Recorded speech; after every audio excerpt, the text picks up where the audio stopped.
మన central government రైతులు, మహిళలు, సీనియర్ సిటిజన్స్ కోసం అనేక రకాల ఆర్థిక పథకాలు అందిస్తోంది. సామాన్యుల కోసం వివిధ రకాల లైఫ్ ఇన్సూరెన్స్ స్కీమ్స్ కూడా ప్రారంభించింది.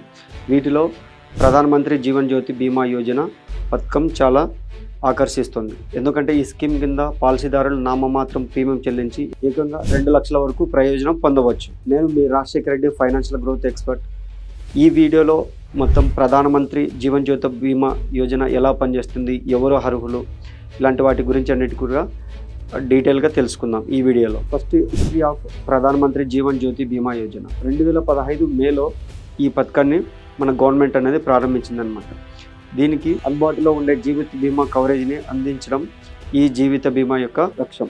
ఈ స్కీమ్తో వచ్చే ప్రయోజనాలతో పాటు ఎలా దరఖాస్తు చేసుకోవాలో, అర్హతలు ఏవేవి ఉంటాయో తెలుసుకుందాం ఒకసారి. ఈ స్కీమ్లో ఎవరెవరు జాయిన్ కావచ్చు. PMJJBY పథకంలో చేరే చందాదారుడు వయస్సు వచ్చేసి 18 సంవత్సరాల నుంచి 50 ఏళ్ల మధ్య ఉండాలన్నమాట. సబ్స్క్రైబర్ ఎవరైతే ఉన్నారో వాళ్ళకి ఒక సేవింగ్ ఖాతా లేదా పోస్టల్ బ్యాంక్లో అకౌంట్ ఉండాలి. సబ్స్క్రైబర్కి ఒకటి కంటే ఎక్కువ ఖాతాలు ఉన్నా ఓకే, బట్ ఒక అకౌంట్ మాత్రమే ఓపెన్ చేసుకోవడానికి ఛాన్స్ ఉంటుందన్నమాట. ఈ ప్లాన్ ఎలా వర్క్ చేస్తుంది? ఈ పథకంలో చేరిన వారు ఏదైనా కారణం వల్ల, అంటే అది న్యాచురల్ డెత్ కావచ్చు లేదా యాక్సిడెంటల్ డెత్ కావచ్చు, నామినీకి 2 లక్షల రూపాయలు అనేది వస్తుంది అనమాట. ఈ పథకంలో చేరిన వారు ఏదైనా కారణం వల్ల మరణిస్తే నామినీకి 2 లక్షల రూపాయలు వస్తాయి. అంటే ఇది ఒక 1 ఇయర్ మాత్రమే కవరేజ్ వస్తుంది అనమాట. ఇది ప్రతి సంవత్సరం మనం రెన్యువల్ చేసుకోవాల్సి వస్తుందన్నమాట.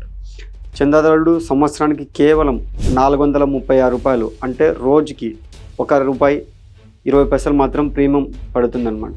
ఇది ప్రతి సంవత్సరం మనకి మే నెలలో అమౌంట్ అనేది డిడక్ట్ అవుతుంది. ప్రీమియం అమౌంట్ చందాదారుల బ్యాంకు ఖాతా లేదా పోస్ట్ ఆఫీస్ ఖాతా నుంచి ఆటో డెబిట్ అవుతుంది.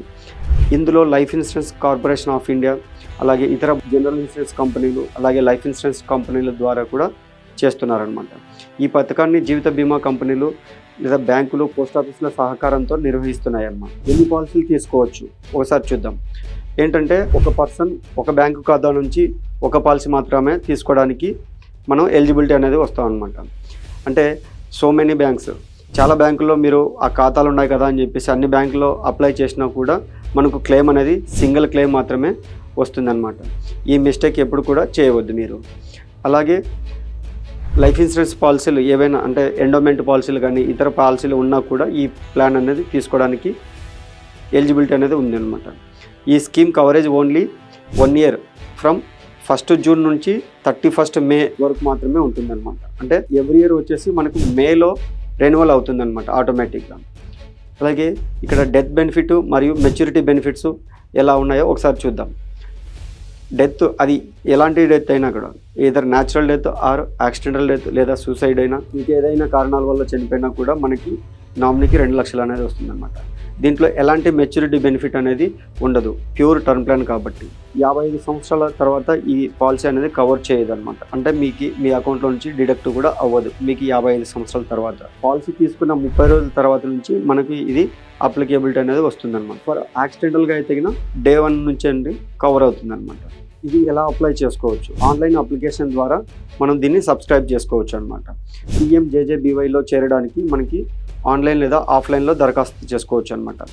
సబ్స్క్రైబర్లు ఆన్లైన్లో దరఖాస్తు చేసుకోవడానికి నెట్ బ్యాంకింగ్ సౌకర్యాన్ని ఉపయోగించవచ్చు. అలాగే ఆఫ్లైన్ ద్వారా అయితే మీకు డిస్క్రిప్షన్లో లింక్ ఉంది. ఆ లింక్ మీద క్లిక్ చేసి మీ అకౌంట్ డీటెయిల్స్ ఇవన్నీ ఫారంని ఫిల్ చేసేస్తే పాలసీ అనేది యాక్టివేషన్లోకి వచ్చేస్తుంది అనమాట. ఈ పాలసీని ఎలా క్లెయిమ్ చేసుకోవాలి? ఇన్ కేస్ డెత్ అవుతుంది, వన్స్ మీ బ్యాంక్ అకౌంట్ నుంచి ఏ బ్యాంకు నుంచి డబ్బులు కట్ అయినాయో కానీ ఒక బ్యాంకు నుంచి మాత్రమే మనం ఈ క్లెయిమ్ అనేది చేసుకోవడానికి ఎలిజిబిలిటీ అనేది ఉంటుంది అన్నమాట. ఎందుకంటే మనకి మల్టిపుల్ బ్యాంక్స్లో డిడక్ట్ అయినా కూడా ఒక క్లెయిమ్ మాత్రమే వస్తుంది. అది కూడా మనకి పర్టికులర్గా మే మంత్లోనే మనకి అమౌంట్ డిడక్ట్ అయిందా లేదా అనేది చెక్ చేసుకొని మనకి బ్యాంక్ వాళ్ళకి లేదా పోస్ట్ ఆఫీస్ వాళ్ళకి మనం రిక్వెస్ట్ ఫామ్ చేసేసి దానికి సంబంధించిన డెత్ సర్టిఫికేట్ కానీ, లేదంటే పోస్ట్ మార్టం రిపోర్ట్ కానీ, దానికి సంబంధించిన బ్యాంక్ డీటెయిల్స్, అంటే నామినీకి సంబంధించిన Aadhaar card, pan card, bank account details ఇవన్నీ ఇచ్చేసి మనం క్లెయిమ్ చేసుకోవడానికి పాసిబిలిటీ అవుతుందన్నమాట. మీకు ఒకవేళ ఇన్సూరెన్స్ లేకపోయినా ఈ కేవలం 436 రూపాయలతో మాత్రమే చాలా తక్కువ ప్రీమియం తోటి మీకు బ్యాంక్ అకౌంట్ ద్వారా డిడక్ట్ అవుతుంది. అట్లీస్ట్ మీకు ఏ ఇన్సూరెన్స్ లేకపోతే ఇన్సూరెన్స్ తీసుకొని మీ ఫ్యామిలీకి సెక్యూరిటీ ఇవ్వండి. అలాగే మీ ఫ్రెండ్స్ అండ్ ఫ్యామిలీస్కి కూడా ఈ విషయాన్ని షేర్ చేయండి. ఈ వీడియో మీకు నచ్చినట్లయితే లైక్ చేయండి, అలాగే కామెంట్ చేయండి. ఇలాంటి మరిన్ని వీడియోస్ కోసం రాజశేఖర్ ఫైనాన్షియల్ గ్రోత్ ఎక్స్పర్ట్ని ఫాలో అవ్వండి.